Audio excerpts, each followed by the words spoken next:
오늘의 주요 뉴스입니다. 소아청소년과 의료진 부족 현상이 심각한 가운데 국내 첫 공공 어린이 재활병원이 근무할 의사를 구하지 못해 개원에 비상이 걸렸습니다. 해당 지자체는 의사의 지원을 유도하기 위해서 당직 부담을 줄여주는 지원책을 내놓고 인근 병원 의료진의 순회 진료까지 논의하고 있는 상황입니다.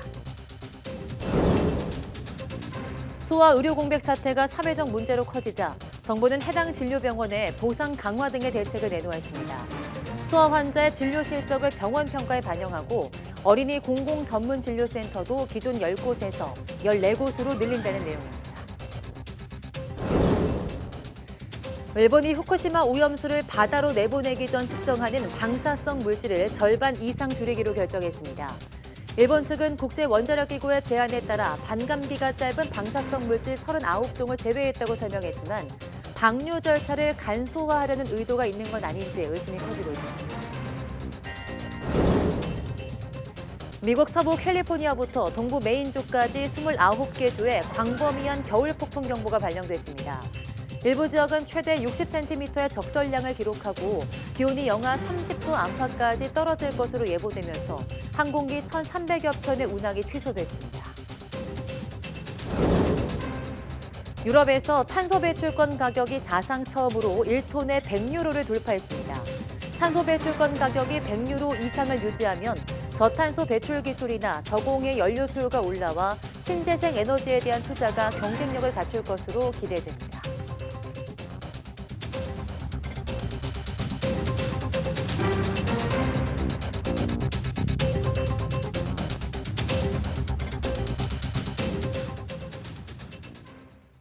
여러분 안녕하십니까? 2월 23일 사이언스 투데이 시작합니다.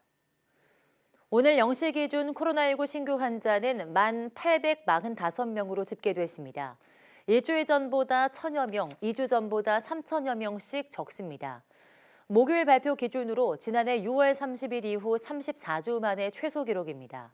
신규 환자 가운데 국내 발생은 1,817명, 해외 유입은 28명입니다. 위중증 환자는 180명으로 나흘 연속 100명대를 유지했습니다. 사망자는 22명으로 누적 사망자는 33,909명입니다. 우리 정부가 중국발 입국자에 대한 PCR 검사 의무화 조치를 다음 달부터 철회하기로 하자 중국도 한국인의 입국 PCR 검사 취소를 검토하겠다고 밝혔습니다.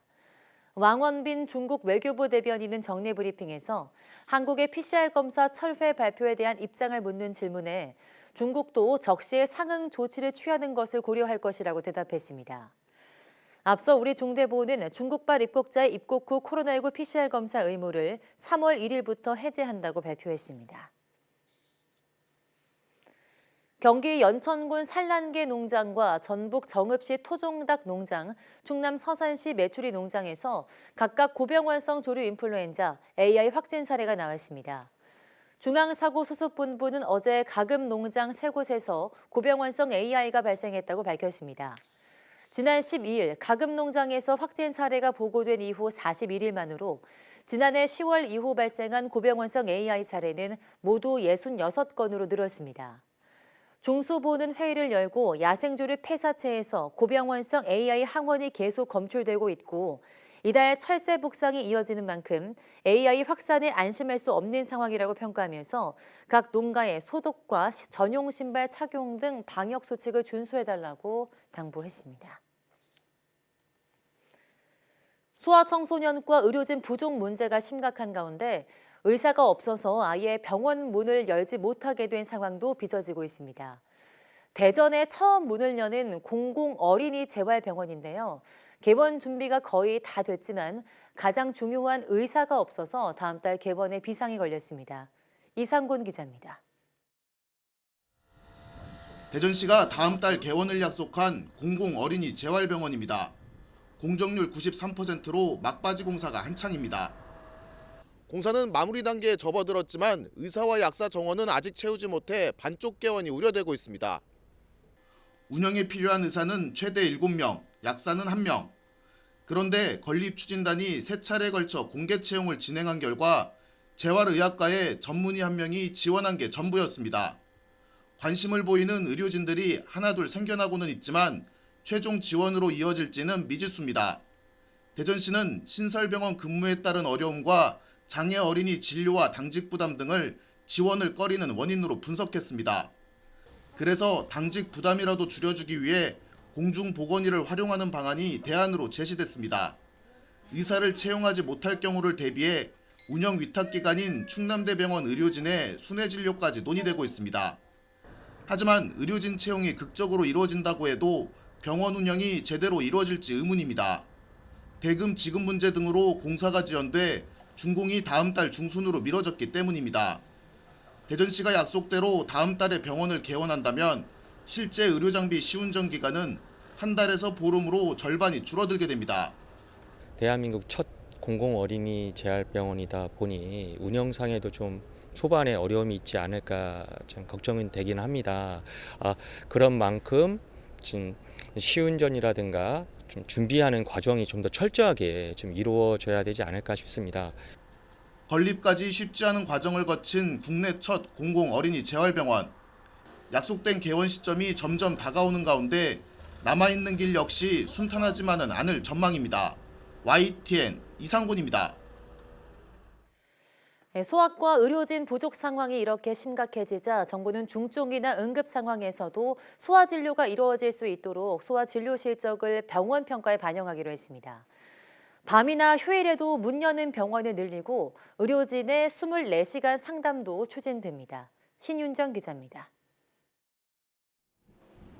인천의 상급 종합병원인 인천성모병원은 최근 전공의 부족으로 소아청소년과 야간 응급진료를 중단했습니다. 이처럼 심화하는 소아청소년과 인력난을 해결하기 위해 정부가 각종 유인책을 꺼내들었습니다. 먼저 소아 중환자실 입원료를 인상하는 등 소아 진료 보상을 강화하고 소아과 전문의의 파트타임 채용 등을 지원하는 등 근무 여건 개선책이 제시됐습니다. 동시에 24시간 소아응급 진료 여부와 소아응급 전담 전문의 배치 등을 상급 종합병원 지정과 평가 기준에 넣기로 했습니다. 기존 응급의료기관을 평가할 때도 소아 환자 진료 실적 반영을 강화하게 됩니다. 소아 진료 보상을 확대하는 것과 동시에 소아 응급 전담 전문의 배치, 24시간 소아 응급 제공 등과 같은 기준들을 제시하고 의료기관들이 이를 준수하도록 유도하겠습니다. 특히 중증 소아 환자의 전문 치료를 위해 어린이 공공전문진료센터를 10곳에서 14곳으로 늘리고 소아암 지방거점병원도 5곳 육성하기로 했습니다. 이와 함께 야간과 휴일에도 문을 여는 달빛 어린이병원에 대한 수가를 개선해 지금의 3배 정도 되는 병원을 참여시키고 의료인이 24시간 전화 상담하는 시범 사업을 올해 하반기부터 추진하기로 했습니다. 달빛 어린이병원 같은 형태들, 야간이나 휴일에 하는 병원들을 좀 대폭적으로 확대시켜서 특히 야간, 휴일, 또 중증암 이런 쪽을 에 대한 진료 강화하고 이번 대책에서는 그러나 근본적 해결책으로 꼽히는 의사수 확대 계획은 빠져 소아청소년과 위기 해결에 실효성이 있을지는 미지수입니다. 조규홍 장관은 의정 협의가 재개되는 대로 의대 증원을 신속히 협의하겠다며 그전이라도 이미 발표된 필수 의료 대책을 차질 없이 추진하겠다고 말했습니다. YTN 신윤정입니다. 청소년에서 성인으로 전환하는 중간 단계 성인 이행기가 길어지면서 결혼과 출산이 늦어지고 있다는 지적이 나왔습니다. 유민상 한국청소년정책연구원 연구위원은 보건복지부 주최로 열린 제1차 미래와 인구전략 포럼에서 우리나라에서도 청소년기에서 성인기로 바로 전환되지 않고 교육 훈련을 통해 직업과 독립을 탐색하는 새로운 성인기, 즉 성인 이행기의 특징이 나타나고 있다고 말했습니다. 자체 조사를 인용해서 얼마나 자주 성인이 됐다고 느끼는지에 대한 질문에 자주 또는 항상 느낌이 절반을 넘기는 지점은 28살, 1994년생 정도라고 설명했습니다. 유 연구위원은 저출산 정책으로 출산을 장려해 인식을 변화시키려고 하기보다는 개인의 삶의 지향을 선택하고 실현해 안정화될 수 있도록 하는 자립 지원 정책으로 전환해야 한다고 말했습니다. 매서운 한파를 몰고 온 겨울도 어느새 끝자락입니다. 제주에서는 봄을 알리는 노란 유채꽃이 활짝 펴 장관을 이루고 있다고 하는데요. 고재영 기자가 성큼 다가온 봄 풍경을 전해드립니다.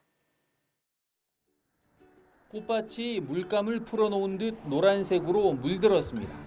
이달 초 피기 시작한 유채꽃이 이제는 활짝 피면서 꽃을 보려는 나들이 객으로 북적입니다. 바람에 실린 꽃향기는 봄이 왔음을 알리는 것만 같습니다. 아, 상큼하고 너무 좋네요. 이 꽃들이 내 마음을 다시 젊음으로 돌려주는 것 같아요. 봄이 왔어요. 내 마음에도. 이맘때 일찌감치 봄꽃을 즐길 수 있다는 건 제주만의 매력입니다. 추운 날씨를 뚫고 화사하게 피어난 꽃은 사람들의 마음을 기분 좋게 만들어줍니다. 서울에서 못 보는 지금 시기에 못 보는 꽃 봐서 기분도 너무 좋고 색깔도 너무 예쁘고 해서 좀 신년 맞아서 기분 전환도 되고 뭔가 노란색이 사람 기분을 좋게 해주는 것 같습니다. 나들이객들은 두꺼운 옷은 잠시 벗어두고 유채꽃을 배경으로 사진도 찍고 꽃밭을 누비며 봄 기운을 담아갑니다. 서울에서는 계속 패딩 입고 다녔는데 여기 오니까 옷도 가볍게 입을 수 있고 꽃도 보니까 진짜 봄이 온 것 같아요. 절기상 우수가 지난 남녘 제주도는 유채꽃의 꽃말처럼 쾌활하고 화사한 봄 기운이 완연해지고 있습니다. YTN 고재현. 미국 북부와 서부 지역 29개 주에 광범위한 겨울 폭풍 경보가 발령됐습니다. 미 기상청은 현지 시간 22일 서부 캘리포니아부터 중부 미네소타, 동부 메인주까지 29개 주 500만여 명 주민을 대상으로 경보를 내리면서 혹한과 눈보라, 강풍에 대비할 것을 촉구했습니다. 기상청은 북극 기단이 캐나다를 거쳐 미국 본토로 하강하면서 겨울 폭풍에 따른 악천후가 북부와 서부 지역을 강타할 것이라고 예보했습니다. 겨울 폭풍으로 항공기 운항도 대거 중단돼 미국 서부 시간 기준 오전 11시 현재 북부와 서부 지역을 중심으로 국내선과 국제선을 합쳐 모두 1,300여 편 항공기 운항이 취소됐습니다. 미네소타와 위스콘신, 와이오밍, 사우스다코타, 노스다코타 등 중북부 지역에는 폭설 경보가 내려졌습니다.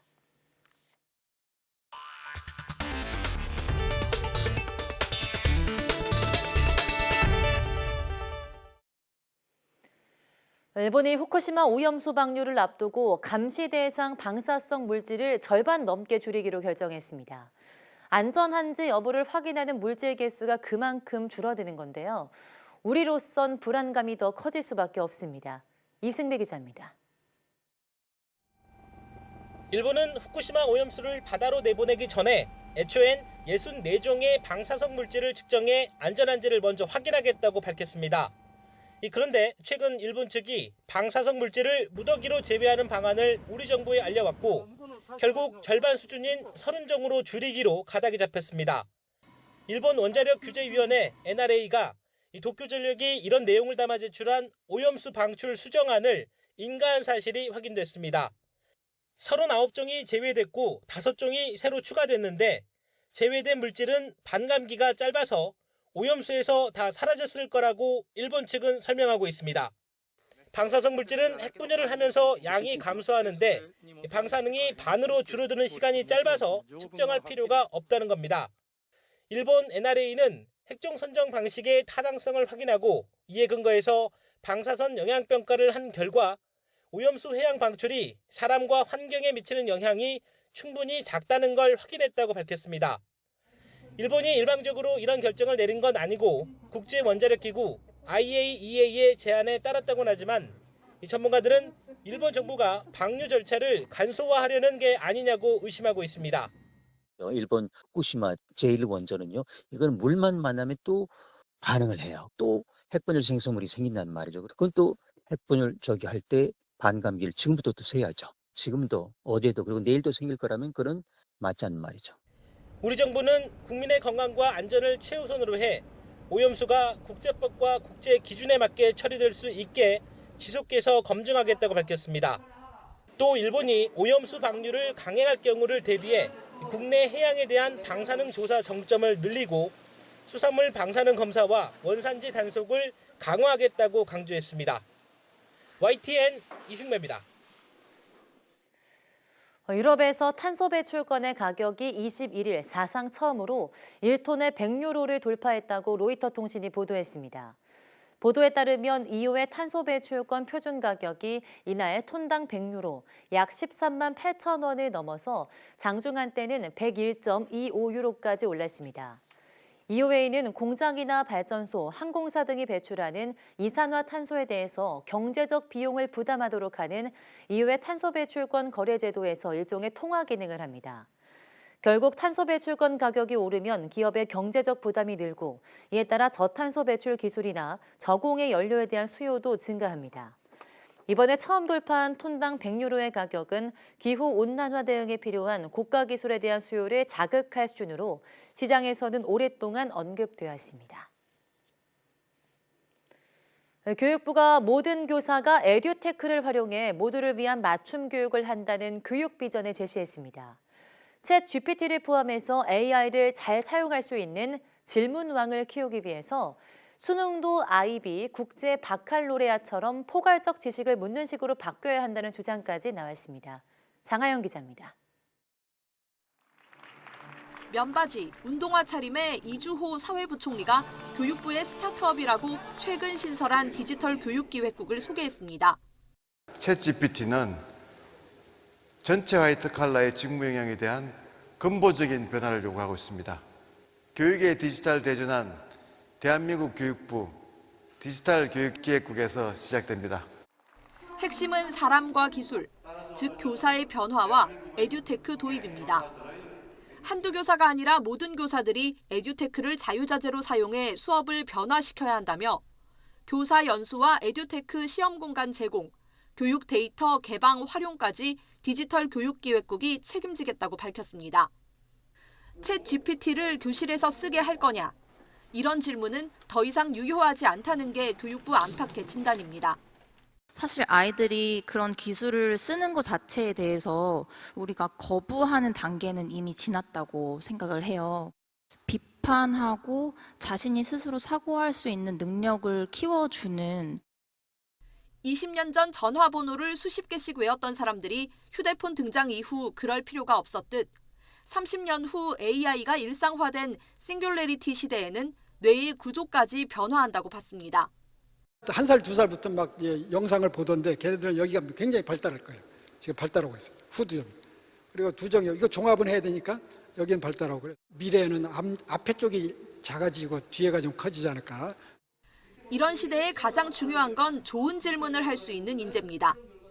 AI will not replace you. 절대 여러분들을 리플레이스하지 않습니다. First, using AI가 will 할 뿐이죠. AI를 정말 잘 활용하시는 분들이 여러분들을 대신하게 될 겁니다. 전문가들은 수능에서도 IB, 국제 바칼로레아처럼 포괄적인 지식을 묻는 문제를 포함하고 근본적으로 창의력, 소통 능력, 인성과 같이 시험으로는 측정할 수 없는 능력에 더 초점을 맞춰야 한다고 입을 모았습니다. YTN 장하영입니다. 밤사이 공개된 미국 연방준비제도 회의록에 당분간 금리 인상이 더 필요하다는 의견에 무게가 실린 것으로 나타났습니다. 매파 성향 인사들의 0.5%포인트 빅스텝 금리 인상 주장도 나온 것으로 확인되면서 주식시장이 움츠러들었습니다. 워싱턴 권준기 특파원이 보도합니다. 이달 초에 있었던 연준 회의에서 투자자들은 제롬 파월 의장의 디스인플레이션, 물가 상승률 둔화 발언에 주목하며 환호했습니다. 하지만 공개된 회의록에 나타난 당시 분위기는 달랐습니다. 인플레이션이 잡히고는 있지만 연준의 2% 목표치에 비해 크게 높은 수준을 유지하고 있고 매우 견조한 노동시장도 임금과 물가 상승을 부추기고 있다는 발언이 줄을 이뤘습니다. 파월 의장도 당시 기자회견에서 추가 금리 인상 필요성을 거듭 강조했지만 시장이 애써 외면한 겁니다. We continue to anticipate that ongoing increases will be appropriate in order to attain a stance of monetary policy that is sufficiently restrictive to return inflation to 2% over time. 매파 성향의 연준 위원들이 0.25%가 아닌 0.5% 빅스텝 금리 인상을 주장했다는 사실도 회의록에서 확인됐습니다. 또 목표 금리를 지난해 제시했던 5.1%보다 더 높여야 한다는 목소리도 제기된 것으로 나타났습니다. 대표적인 매파 인사인 제임스 블라드 세인트루이스 연방준비은행 총재는 방송에 나와 목표 금리를 5.38%로 잡아야 한다고 주장했습니다. 5 3/8. So we got a little ways to go here, and I've argued that, hey, let's get to where we want to go. Let's hope that we get disinflation in 2023. But right now, it came in hotter than we thought. 연준 회의록 공개 전까지 플러스를 이어가던 3대 지수는 금리 인상이 더 필요하다는 회의록 내용이 나오자 일제히 하락세를 보였습니다. 나스닥이 겨우 플러스로 턱걸이하긴 했지만 다우와 S&P 500은 하락 반전하며 마감했습니다. 연준 의사록에는 경제 둔화나 경기 침체보다 인플레이션이 더 위험하다고 적혀 있어 경제 타격을 감수하더라도 금리 인상을 유지하는 쪽에 무게를 싣고 있는 것으로 나타났습니다. 워싱턴에서 YTN 권준기입니다. 한국은행이 지난해 2월 이후 처음으로 기준금리를 동결했습니다. 한국은행 금융통화위원회는 오늘 오전 회의를 열고 기준금리를 현재 연 3.5%에서 동결하기로 결정했습니다.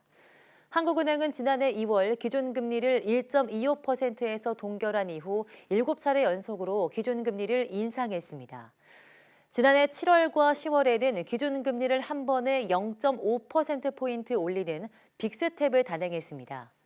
한국은행이 금리 인상 숨고르기에 들어간 건 올해 경기 침체 우려가 커진 데다 금리 인상에 따른 가계와 기업의 이자 부담 등을 고려한 결정으로 풀이됩니다. 연속 보도하는 풍력 발전 문제 이어갑니다. 전력이나 연료 없이 발전할 수 있고 온실가스 배출도 없는 풍력 발전은 탄소 중립이라는 거스를 수 없는 추세에 꼭 필요한 시설입니다. 하지만 소음으로 고통받는 주민과 환경 훼손 문제를 외면할 수 없는데요. 피해를 최소화하고 주민들을 보호할 수 있는 관련법이 제대로 마련돼 있는지 홍성욱 기자가 보도합니다. 공사가 예정된 강원도 평창 풍력발전단지. 이미 공사를 마친 전남 영광과 무안 풍력발전단지. 공통점은 마을과 1.5km 떨어지라는 환경부 권고사항을 지키지 않았다는 겁니다. 주민들이 사업 추진 당시부터 반대 서명 운동을 벌이고 자치단체에 문제를 제기했지만 소용없었습니다. 몇몇 마을 대표가 업체와 밀실 합의를 한 탓에 마을과 300m도 떨어지지 않은 곳에 풍력발전기가 들어섰습니다. 서명 운동을 해도 소용없더라고요. 우리가 서명 운동을 몇 번 해서 군에다 넣고 말을 하고 쫓아가서 말을 하고 안 된다 데모도 하고 그랬거든요. 소음 피해를 막을 법도 허술합니다. 마을과 이격거리 1.5km. 정부 권고사항만이라도 법제화해야 한다는 주장이 제기되지만 규제는 더 느슨해지고 있습니다. 지난해 발의된 재생에너지 개발 이용 보급 촉진법 개정안. 과도한 입지 규제가 재생에너지 확대를 가로막고 있다고 밝혔습니다. 그러면서 새로운 기준을 제시합니다. 딱 500m. 주거지역으로부터 500m만 떨어뜨려도 풍력 설비를 설치할 수 있도록 하자는 겁니다. 개정안 어디에도 피해 대책은 없습니다. 개정안을 대표 발의한 신영대 의원 측은 이격거리 완화로 풍력 보급 속도를 높여야 한다는 것이 정부와 국회, 전문가 등 모두의 의견이라며 이격거리를 완화해도 환경평가와 사전협의 등의 절차로 지역 주민과 충분한 이견 해소가 이뤄질 것으로 보인다고 밝혔습니다. 주민 동의를 구체적으로 명시하지 않아 밀실 합의나 엉터리 주민 설명회만으로도 허가가 가능한 전기사업법. 그나마 있던 환경부 권고안을 1km나 더 줄이는 조항이 추가돼 발의된 재생에너지 개발 이용 보급 촉진법. 주민들은 정부와 국회가 고통받는 주민들을 외면하고 있다고 말합니다. 누가 보호해줘야 됩니까? 우리가 나선다고 됩니까? 국회가 해야 되고 정부가 해야 되는데 세상에 500m 이격거리를 둔다. 그러면 저기 거리가 몇 미터예요? 이것은 주민들을 보호하는 거예요. 국민을 보호하는 게 아닙니다. 백두대간 꼭대기를 포함해 바다 위와 간척지, 때로는 마을 코앞까지 전국에 이미 설치됐거나 설치가 예정된 풍력발전단지는 100여 곳. 현장 주민 피해를 외면한 풍력발전기는 친환경 그리고 신재생에너지 보급이라는 이름 아래 오늘도 맹렬히 돌아가고 있습니다. YTN 홍석입니다.